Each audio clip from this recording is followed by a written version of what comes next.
A green feast for the eyes, representing order. But it also guzzles precious water and creates hardship. It's not a meadow or even an edible plant, yet it's been quietly mesmerizing humans for centuries.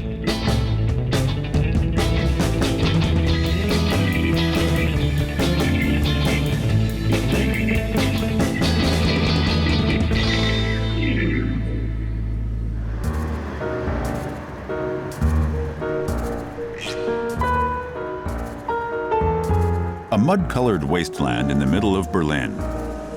Exactly on the spot where the East German government once demolished the ancient Prussian castle, something special is about to be created, something that will give a new face to this famous site.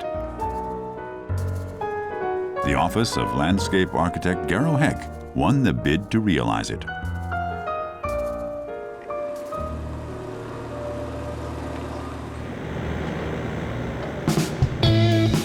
More than 2 years of planning were needed to let grass grow over this historic and controversial place.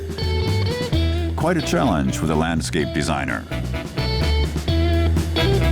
The lawn has come a long way, as the sod was harvested in the Netherlands and shipped overnight to Berlin. The sod arrived just in time to be laid out on its new home.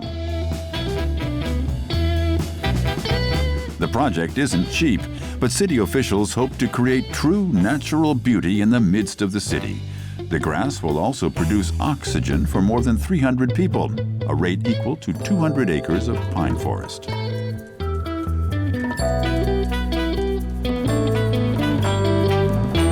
But what else will the lawn provide?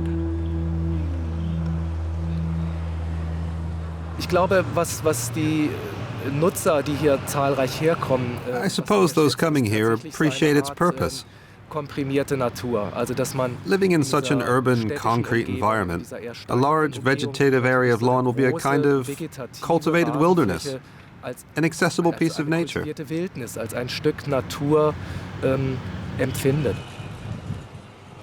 But above all, it's a huge invitation to relax. Although grass has been called hair of the earth, decorative lawns are anything but natural. With a heritage stretching back to the Age of Enlightenment, fine turf is a royal descendant. The roots of the modern garden date to the 18th century England. Its purpose was to represent power and wealth. Large areas of turf were a symbol of how much land could be used for a purpose other than growing food, and only royals had the funds to employ a large number of gardeners to keep their greens in shape.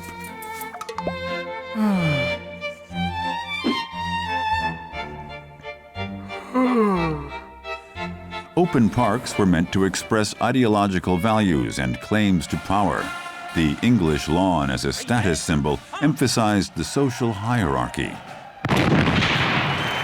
Soon enough, the new garden ideal spread across continental Europe. Framed flower beds, so-called pleasure grounds, became the center of royal life.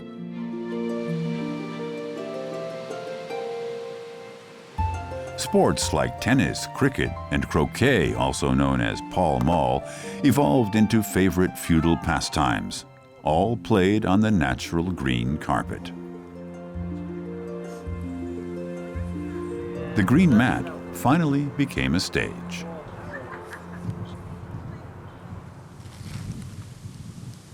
In time, the bourgeoisie followed the royal ideal. While gardens were once appreciated for self-sufficiency, modern leisure-loving society is unthinkable without neatly trimmed carpets of turf.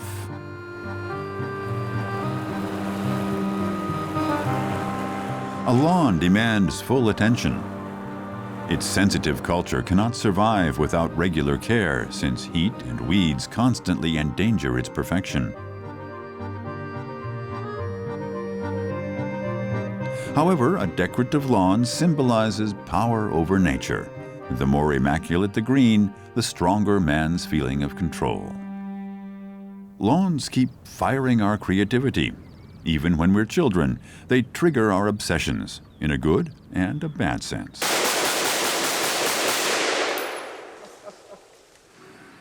Do we recognize ourselves in it? Does it remind us of our own mortality? What secrets lie within its green perfection?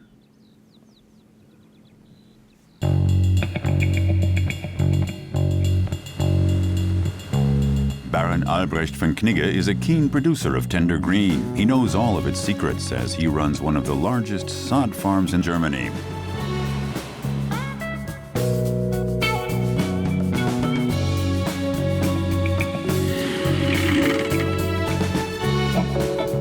Everything here is about the right upbringing. Clients come from as far as Azerbaijan to buy Knigge's turf.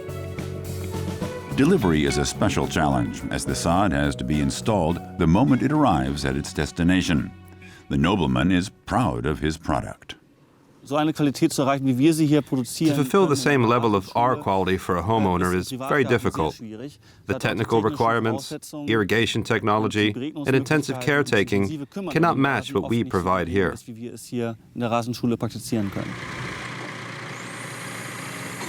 The lawns need 1 year of care before they're ready for sale.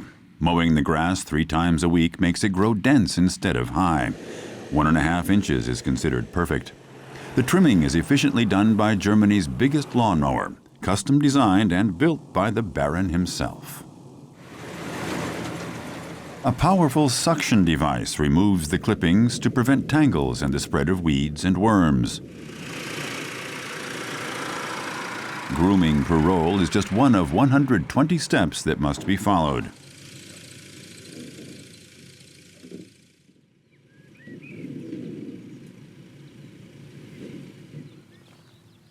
The men keep a constant watch on the weather and use their own expert judgment to decide how long to use the district's largest irrigation system.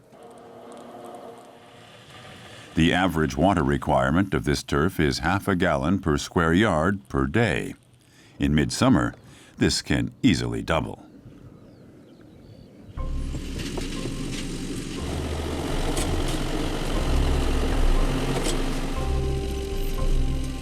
Proper humidity within the sod is critical for a successful harvest, which is why it's scheduled for early morning when there is fresh dew on the fields. The softer and moister the sod, the better it can be cut and rolled. Extra sensitive tires are an indispensable tool to avoid damage. In the whole of Europe, there's only one specialist able to maintain this kind of machine. Von Knigge is personally supervising the process. From harvesting to replanting, his team may have to wait as long as 24 hours, so ingenious logistics are required. The customer's reward is an instant, perfect rolled lawn without any hassle of sowing and growing. Such a weed-free garden may be expensive, but it's nearly perfect. What we consider a well-produced lawn is actually a combination of several breeds. This product is able to adjust to the most diverse conditions. So our turf isn't a monoculture at all, but a blend of 3 different breeds: common meadowgrass, red fescue, and perennial ryegrass. The lawn's consistent look isn't a coincidence, but a result of carefully selected color-matching varieties. Chemicals are also widely used to suppress unwanted plants. But as strict conservation laws prohibit chemical use in Europe, von Knigge has to import the seeds from the U.S. Most customers have no idea their lush garden carpet is grown overseas. But for true lawn lovers, such certified green outweighs any concerns. Impure blends of breeds are unacceptable for the nobleman. Man sollte darauf achten, dass man eine Regel-Saatgutmischung kauft, denn You should only ever buy a certified seed mixture, since this is the only way to get a certain minimal standard. Uncertified mixtures can also contain varieties breeded for animal grazing.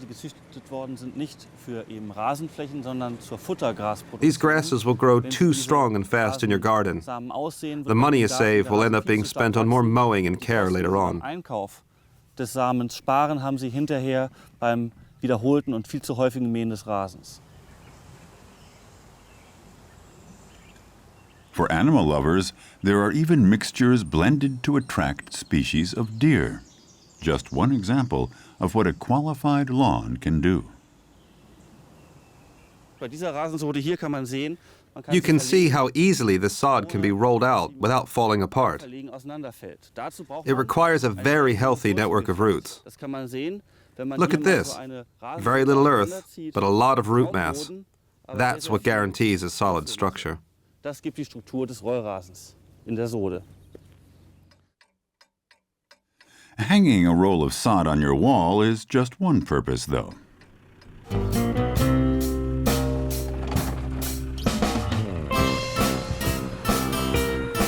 More than 30 soccer fields are harvested annually at this family-run business. The prices aren't cheap, but its superior quality meets with a quick sale. Clients from all over Germany order their sod online.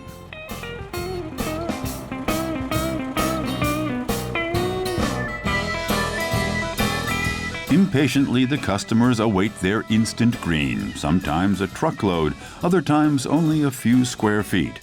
The noble product is popular with epicures, who might even come to pick it up in their luxury cars.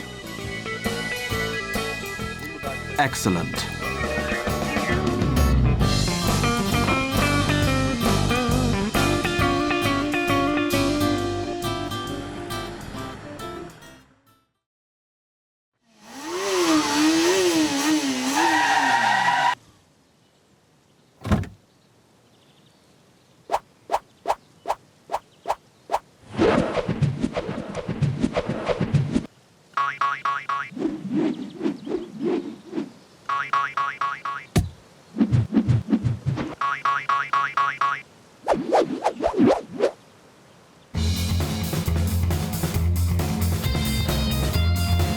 Nowhere in the world are lawns as prized as in America. A green mantle of grass has rolled across the continent and lodged itself in the minds of the people. $40 billion is spent on upkeep each year, while toy mowers teach tomorrow's lawn owners that mowing is fun. There are 12 different climate zones spread across the U.S., and lawns can be found in each one of them, from Arctic to subtropical. 82,000 Americans are hurt by lawnmowers every year, and according to NASA surveys, the number of grass clippings produced each year weighs more than 2 times the Paris Eiffel Tower. More surface area in gardens, parks, and golf courses is devoted to lawns than to any other irrigated crop, including corn. As part of a set of values such as success, family, and security, maintaining a well-kept front lawn has become a Puritan duty. More than any other form of growth, it satisfies that part of the human soul which longs for control. As the middle class migrated to the suburbs in the 1950s, cultivated lawns became part of a new housing standard, one that demonstrated social mobility.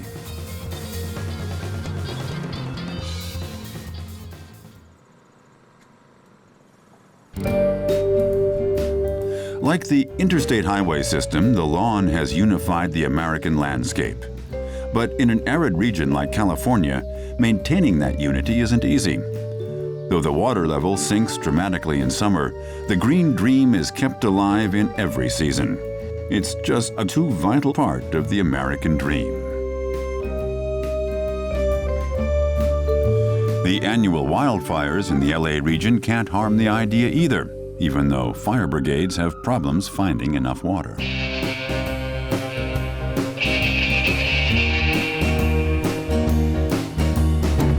When necessary, the scorched hills can even be hydro-seeded by helicopter.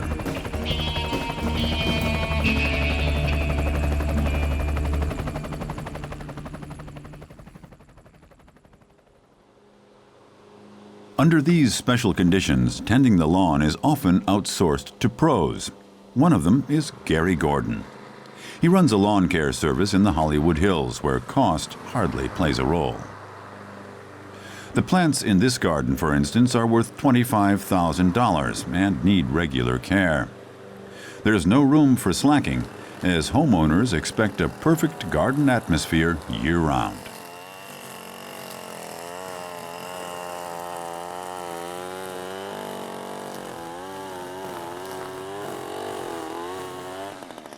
This is about 3 weeks old. 3 weeks ago, I weeded out the bed behind me, and today I pulled this out of the same bed that I weeded 3 weeks ago. So this goes to show you that in our area, you have to stay on top of the weeds. Summer is peak time for the crew. Customers are willing to pay several $100s a month for Gary's service. His team manages the job in 20 minutes per garden, as time is money in this business. While his guys take care for the mowing, the boss keeps an eye on the results. People still love their lawn. I mean, you talk to anybody in Southern California that has a yard, and the first thing they'll say is, how do you like my lawn? Isn't it green? Isn't it beautiful? More people will complain about problems with their lawn than their plants. They'll have plants die, and they won't say much about it. But if their lawn starts to turn brown, they will be all over you. They will be asking you, why is it turning brown? What can we do about it? How can we fix it? I want my lawn to be green. 1/6 of Americans entrust their lawn to an expert like Gary. But in a place where temperatures can rise to 36 degrees Celsius or 97 degrees Fahrenheit, daily mowing can be a tough business.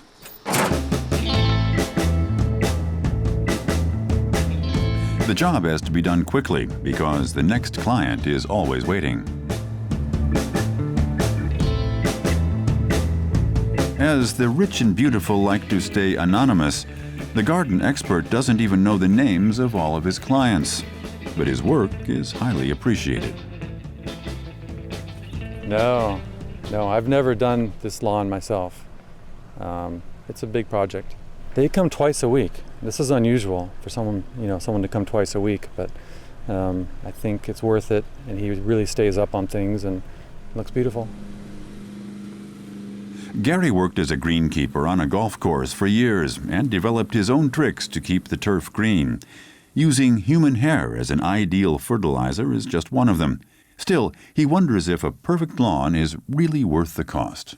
I think it is becoming a privilege of wealthier people because to order a big lawn like some of the ones you've seen today, you're probably looking at $100 to $150 to $200 a month in water.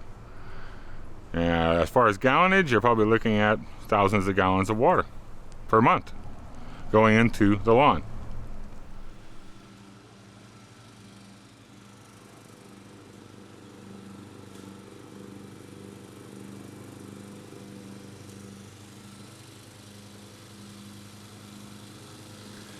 A sharp mower blade is essential for achieving a smooth look. While a dull blade rips off the grass, leaving yellow tips, a decent mower cuts it accurately.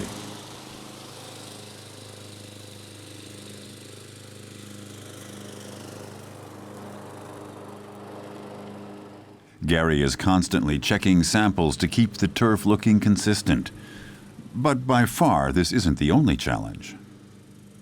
1 week we mow actually like east to west, and next week we'll mow north to south, and the next week we'll try to mow on a diagonal pattern. That way, you put a pattern into the lawn. You show that you show that you're mowing differently, so that it shines a little better. It's darker on one stretch than it is on the other stretch because of the way the sunlight hits the grass. The professional's greatest source of pride is this dense lawn of St. Augustine grass. An unusual test verifies the quality of this masterpiece. A lawn with long-lasting care can be so soft, even an egg can bounce off it. Such quality can't be taken for granted. Wherever care and irrigation is neglected or can't be paid for, the grass will burn and wither away. Research shows that a lush-looking lawn can raise a property's market value up to 15%. With so much at stake, unusual means become a serious option. What may sound like putting lipstick on a pig is promising to be a good side job for real estate agent Steve. He hasn't sold a house for some time now, but his non-toxic lawn coloring guarantees enduring green for 3 months. We all like to look at things that are alive and things that are healthy, and this influences the individual, and it'd be more positive because we don't feel so probably tired or dried out, you know. I think we feel refreshed.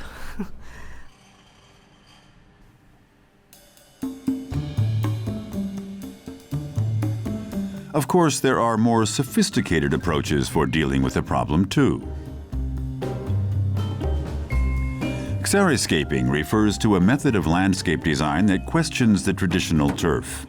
Water consumption is minimalized by planting only native plants whose natural requirements are appropriate to the local climate.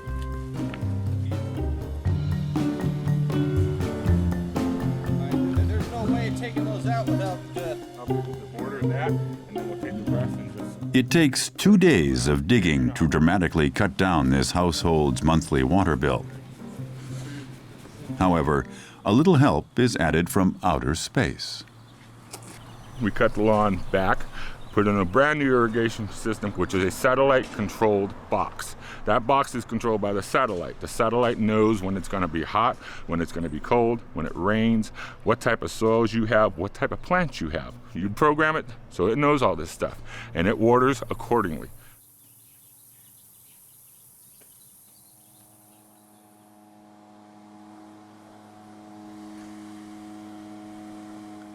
For neighbors who still trust in the old ways, the new appearance takes some getting used to.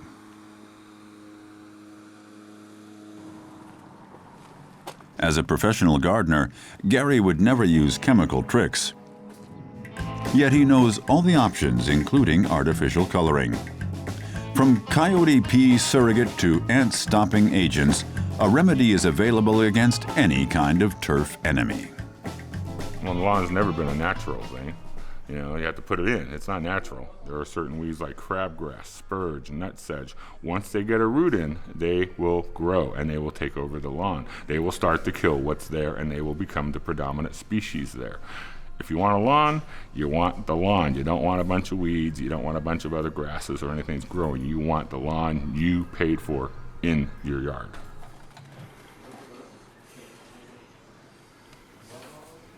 To achieve the industrial lawn ideal, Americans have used chemicals with abandon for decades. Their average use on a home lawn is far higher than in farming. The Environmental Protection Agency estimates that pesticide use on North American lawns exceeds 30,000 tons a year.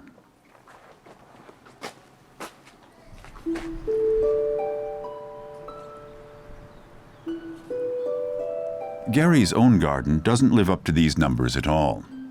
He doesn't use chemicals or cut his grass more than once a month. He isn't interested in breathing gasoline after work. Instead, since the age of 9, he's loved breeding orchids. In his greenhouse, he's tenderly cherishing his own idea of perfection.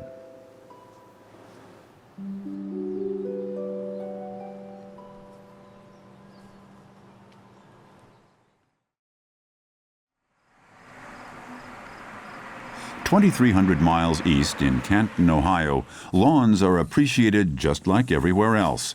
But something is different here.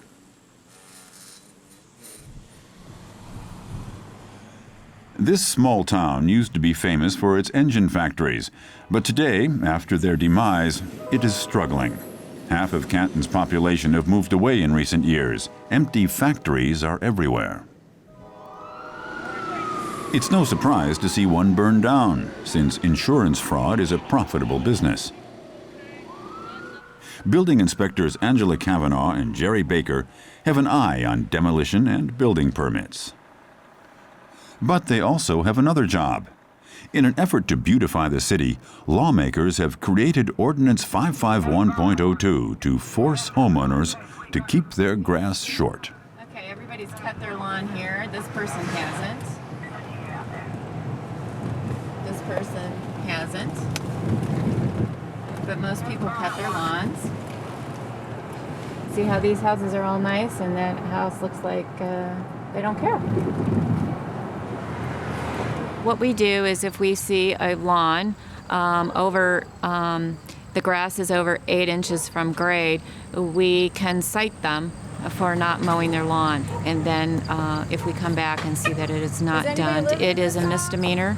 offense, and they can be charged criminally for not mowing their grass after some time. If you do not pay your fine through the court system, you may be jailed, yes. But that's in a very severe case. Usually people will cut their grass before going to jail. That's your landlord? My landlord? Yeah. What about him? Tell him to cut his grass. Okay, I'll tell him that, all right? Okay, I'm Angela. Nice to meet you. My name is Kevin. Hi, Kevin. All right.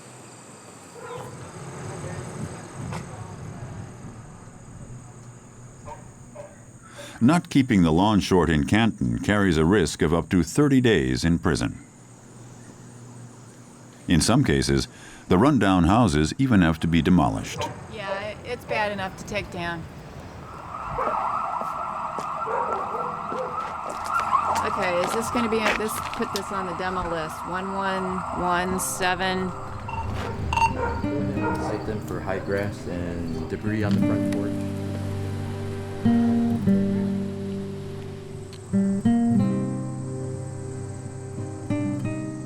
The idea of lawn as status symbol is in danger in this poor community. Changed realities are hard to accept, so some resist in their own way.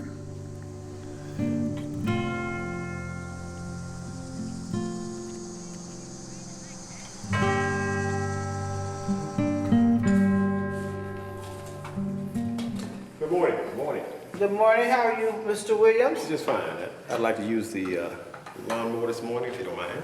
Okay, this is what you have to do. You have to sign in your name, your phone, and the address. And you know that all lawnmowers have to be back within an hour and 30 minutes. Anything after an hour and 30 minutes, you have to call. All right. We're going to have a few days without rain. Oh, yes. Okay, you said you wanted the lawnmower. Yes. And then we also have a weed eater. So we're trying to get this lawnmower out. We already put the gas in here. Do you need a weed eater?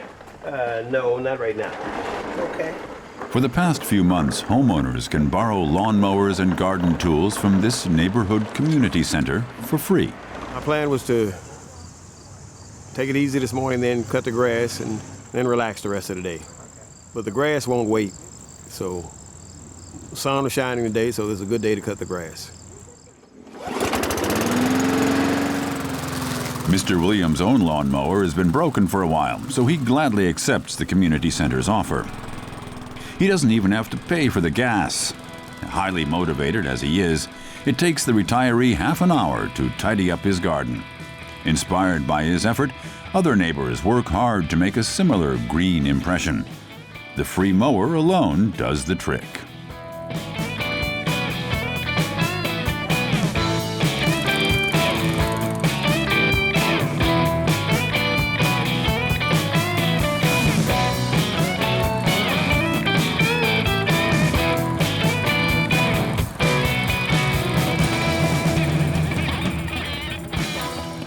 Right now, we just been doing the grass in the neighborhood, trying to beautify it, make it look better for the neighborhood. A lot of people don't have the lawnmowers to do it. They might feel they want to do it, but they don't have the lawnmowers to do it. But now they do. I'm keeping it up because I live here, and I care about where I live.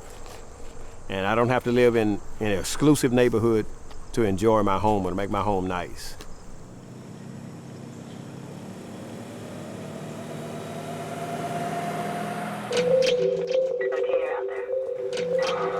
Meanwhile, Angela and Jerry continue their patrol. Not every neighborhood they visit needs the offer of a free lawnmower to get the grass cut.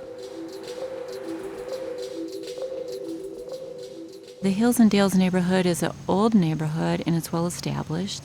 The beauty of this neighborhood in that the more wealthier of our folks here in Canton live in this neighborhood. The lawn care here is a sign of prominence. It's also a sign of pride. It's also a sign of visible wealth and prestige. A timeless standard for which the new neighbors won't spare on costs, such as the heated waterfall that never freezes in winter. Soon the green status symbol will flourish here as well. The passion for a perfect lawn is a moral obligation, uniting all classes of society. Well-manicured grass remains an institution, a way of life, a setting for childhood, and a part of the American dream of home ownership and happiness. But more and more people can no longer hold on to the traditional standard. In a society still divided by class, the condition of this old-fashioned symbol questions the validity of this promise.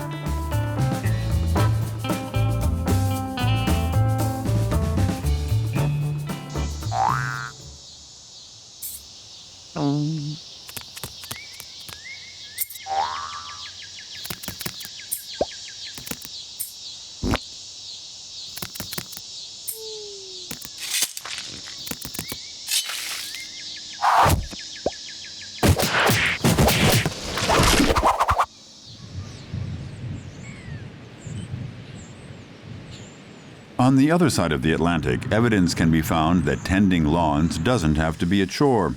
The quiet seaside resort of Southport is home to Brian Radham, who's been fascinated by lawnmowers since childhood. But it's not just the fully automated, solar-powered mowing robot that gets him excited. Brian has turned his hobby into a profession. Grass cutting is quite fascinating. It's got it's the smell, it's the character, it's the noise of the machine.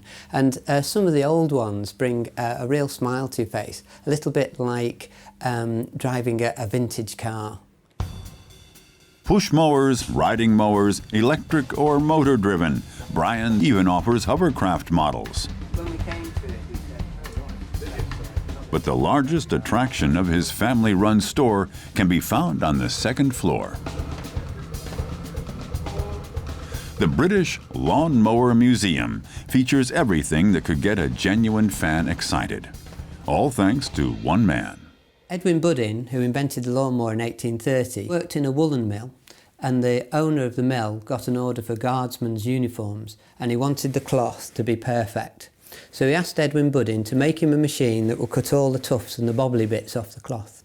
And what he'd invented was this cutting principle, which is a revolving blade over a fixed blade. And he found that it cut the grass really efficiently. And then eventually, when he finally put it on the market, he said, people will find my machine an amusing and a healthy exercise. And it really hasn't changed to this day. The little device started to change the world's surface in 1840. It was this machine which allowed large areas of lawn to be maintained at a low cost. First powered by horses, then steam, and ultimately by the combustion engine, the lawnmower's success reflects the story of industrialization.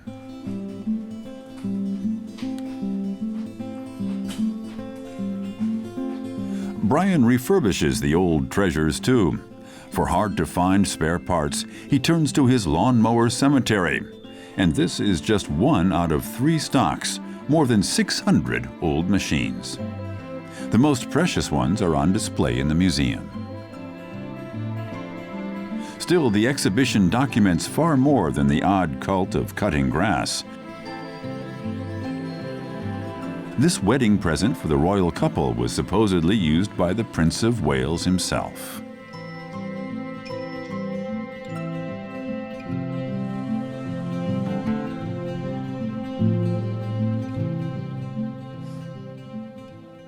By the 1950s, there were a few manufacturers that are not normally associated with lawnmowers. Companies like Royal Enfield, famous for making motorbikes, and Vincent motorbikes. Wilkinson Sword were famous for making razors. They made a superb lawnmower in the 60s. But as cheaper machines came on the market, the quality machines started to dwindle down.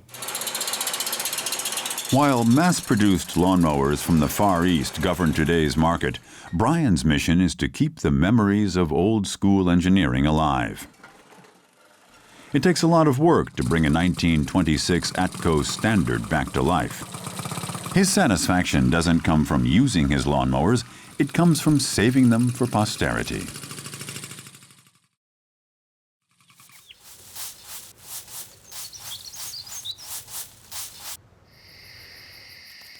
The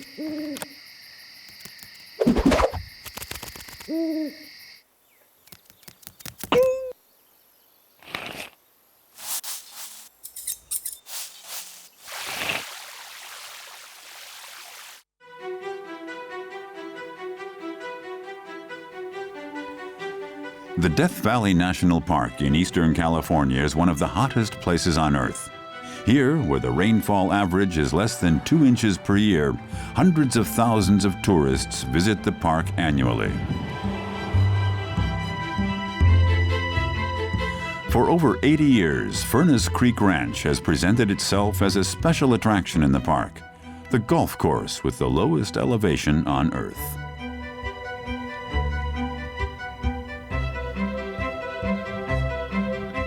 You better get up early for a game as the heat quickly rises in summer. It's a special challenge for the players to finish by noon before the temperature climbs to 46 degrees Celsius, 115 degrees Fahrenheit or higher. Paying visitors expect and find an exclusive ambience in such an extreme environment.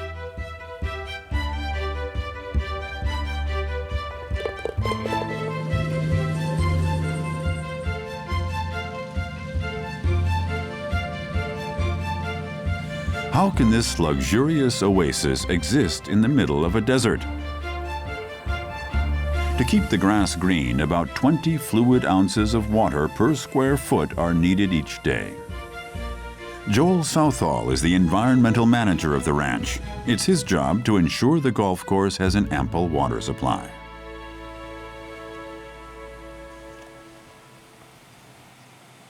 We have large groundwater reserves, so there's natural springs throughout the park and a tremendous amount of groundwater. And so that's where the water for the golf course and for the ponds and for our property comes from deep production wells up in the hills behind us.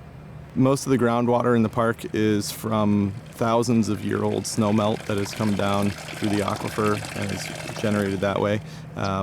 There is replenishment through rainfall, but my job is to make sure that we're using all of our resources wisely, making sure that we're only using what we need, we're using it in the most efficient and smart way possible.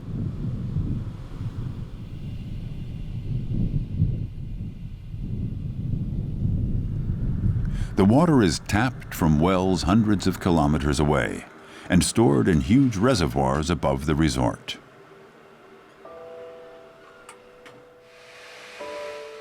Permanent controls are necessary, as Joel has to keep an eye on consumption. Still, underground water reserves have been shrinking for decades. Down below, the water is first led into the pool, free of chlorine. Then it's pumped into this pond.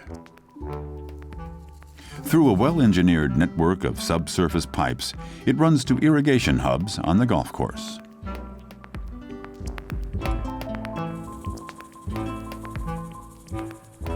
The turf only gets watered at night and early in the morning to keep evaporation low.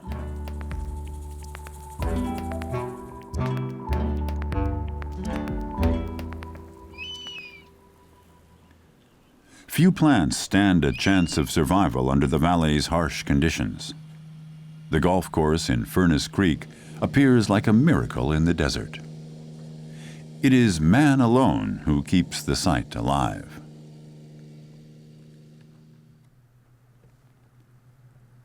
Various control points send data to determine how much water is needed in different areas.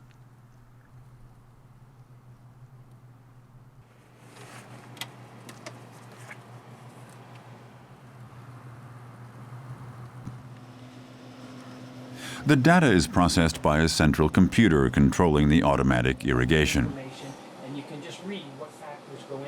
Along with Superintendent Chris, Joel monitors the fragile ecosystem of the complex 24 hours a day.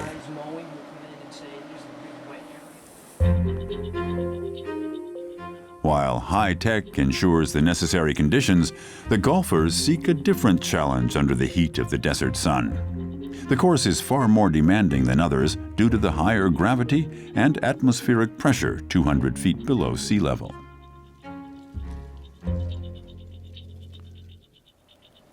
The visitors love the special atmosphere of the course. Having this beautiful grass out here under these circumstances is very unusual. You don't really expect to see grass like this in a desert. I live in Scotland, which is obviously the home of golf. This is where it all started, but you must put a lot of water in these courses to keep them as green in the middle of this desert. It's in great shape. They water it pretty good. Raymond plays even at nighttime when it's 120 out. Raymond plays all year long. Of course, choosing the right variety is crucial. Bermuda grass, which has a high heat tolerance, is used throughout the course. Its name aside, the breed actually originated from Africa. The Bermuda grass really likes hot temperatures, and when it gets any sort of water, it grows a lot, especially in the summer. Less in the winter. It goes dormant, it becomes brown and stops growing in the winter, but in the summer it grows a tremendous amount. Bermuda grass can cope with dry, sandy ground. Its roots grow deep and are highly capable of storing water. But due to its robust character, it's also difficult to kill if unwanted. Yet it's exactly this quality which makes it appropriate for the extreme golf course. If you have real thick grass, like in this Bermuda, the weeds can't come in here. It's not going to happen. But when we stopped seeding, that's just pretty much bare dirt with the dormant Bermuda on it, and we started getting poana, and that's annual bluegrass. And the problem with it is that it forms seed heads when the grass is only that tall, and what that does is make bumps. So if you're putting on that, instead of your ball rolling in a nice straight line toward the hole, instead it goes like a pinball. It's just moving all over the place. Among all weeds, Poa annua is the most widely spread and well-adjusted to all climates. In a world of artificial perfection, this inconspicuous little herb is the dangerous villain. Its progress is unstoppable. The biogeneticist David Huff is exploring the secrets of annual bluegrass. To decipher its genetic properties, he collects samples of the plant from all over the world.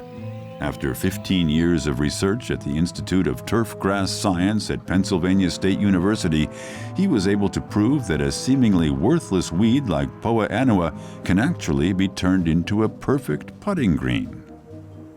It is widely distributed in the world. There isn't a place on the planet where this grass doesn't grow, including the islands off of Antarctica. And to many people, this annual bluegrass is a weed, and it invades their turf, and they've spent many years trying to eradicate it. But as you can see from this sample, it actually has many fine quality characteristics, has very high shoot density and tolerates very close mowing. There are hundreds, if not thousands, of biological varieties. No one knows the exact number. On the Institute's experimental fields, the growth of the plant is examined to find the most commercially viable kind. One step toward this goal is to categorize the hardy samples. For 3 years, the grass is closely observed and studied.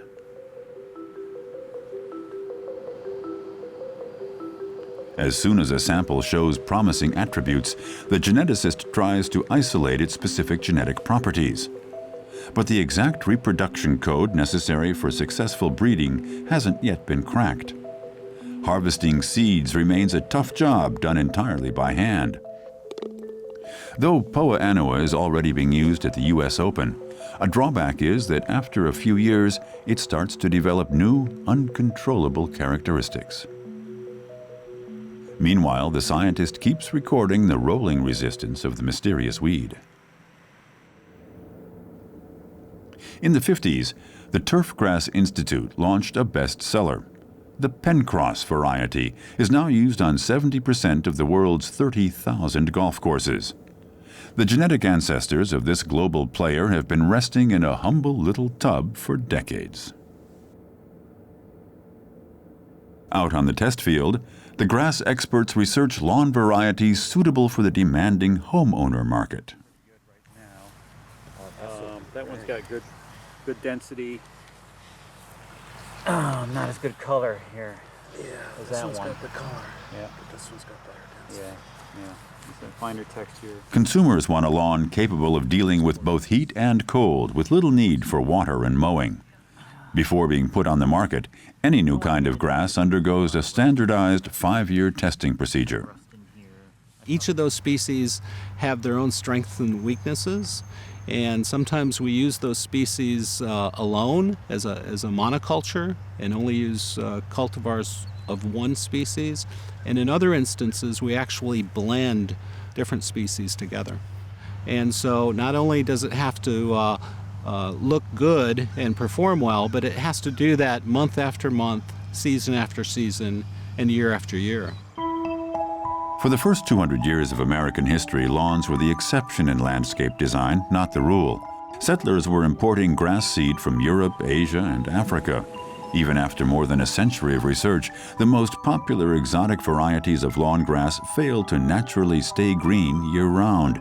Adopting the biologic intruders and achieving perfection has turned into a billion-dollar business.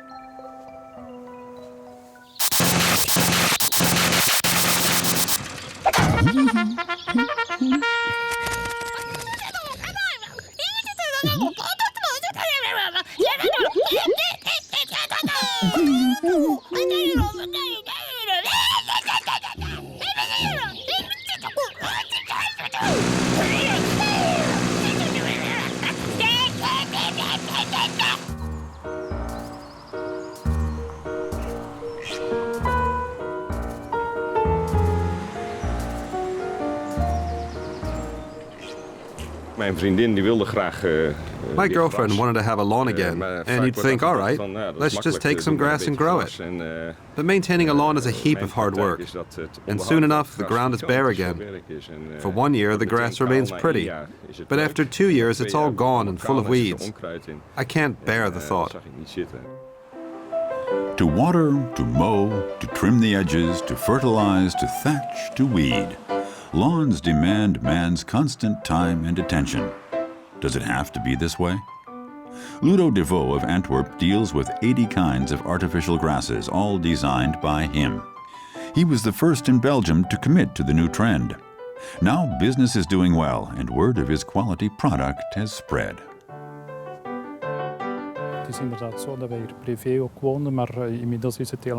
We live here too, but it's become something like a showroom for artificial lawns, attracting visitors from all over Europe.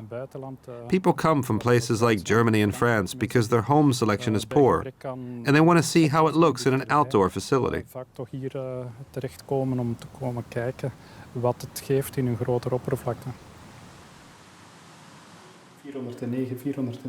This is 409, 410, 411, and 412, with 411 being 409's little brother and 412 being 410's little brother.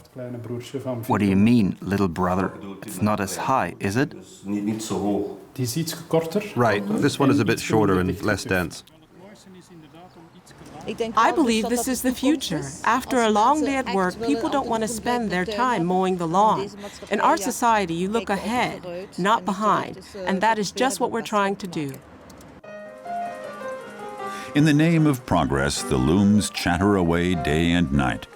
More than 400 soccer fields of artificial lawns are produced in this factory each year. The result is shipped as far as Dubai because the product is especially popular in arid regions. In a complex process, the polyethylene is woven on rubber mats.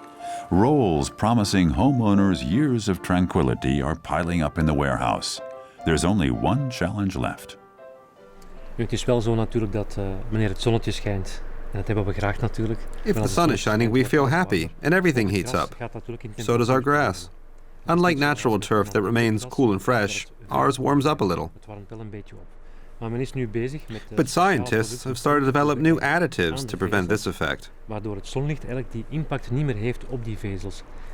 only thing that artificial grass is lacking is the smell.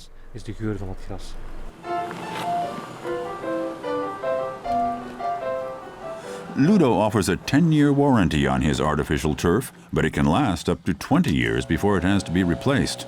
This indeed is a tempting argument for homeowners.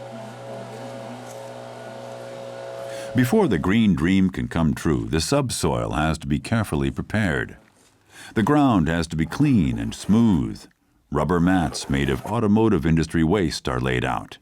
In a skilled process, the rolls can then be carpeted and glued together. Well, what about the curls? They'll lift up. Trust me.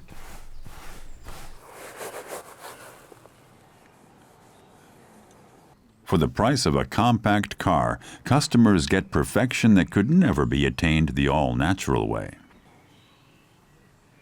Mijn man die kan er dus niet tegen als hij naar buiten kijkt en daar is een My husband just can't stand when he looks outside and finds a bald spot here and some moss or a burnt spot over there. It really bothers him. Look outside now, and all you see, a beautiful lawn. There's no hassle at all. He appreciates that a lot. Also, it's a nice, even color. Het gewoon één mooie egale kleur is. Ja.